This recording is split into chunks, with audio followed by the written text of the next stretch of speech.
Coming into college, I assumed that if I walked home in a group or always watched my drink at parties, that I would never be a victim of sexual assault. I've only told a handful of people about what happened. The guy who raped me was one of my closest friends.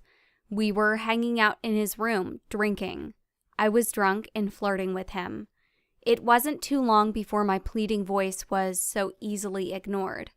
When he raped me, my body, I was nothing to him. I was a vacant lot with no cost.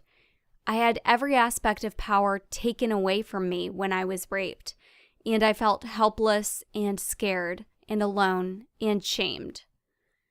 Since I was raped, I've been told that I shouldn't have been drunk, that I shouldn't have been flirting, that I should have known better than to be alone with him, that I should have used pepper spray, that I should have expected nothing less.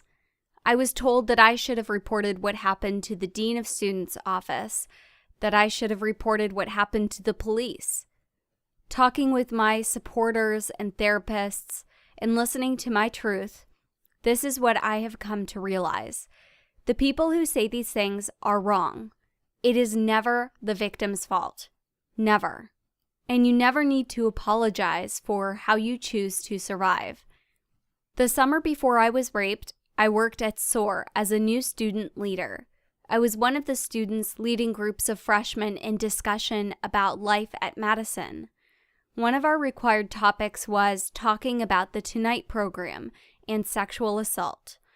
It's a bit surreal to think that each night I would talk with students about something that has suddenly become a hugely influential part of my life. I wish, working at SOAR and talking about the Tonight program, that I had put more emphasis on victim rights and empowerment. I couldn't see this at the time, but now I see how incredibly important these ideas and actions can be. I wish I had emphasized how much one person standing up for a victim or one person being a supportive and affirming figure can help. I was raped a few months ago. Now I struggle with anxiety and panic attacks. I've dropped a few of my classes. Sometimes it seems impossible to walk across campus by myself, even in the middle of the day.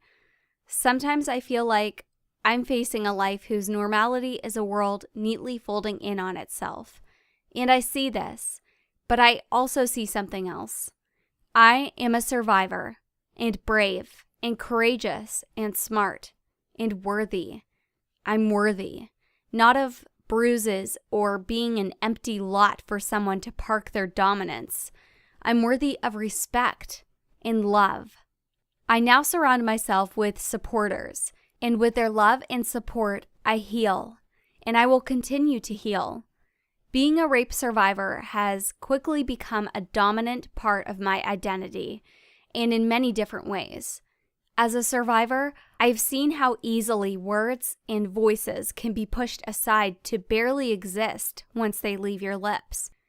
I hope to become a writer whose words are impactful, a writer whose words forever last on a page and in people's minds. I aspire to help mine and others' voices be heard, and in the process, help empower positive change in our communities.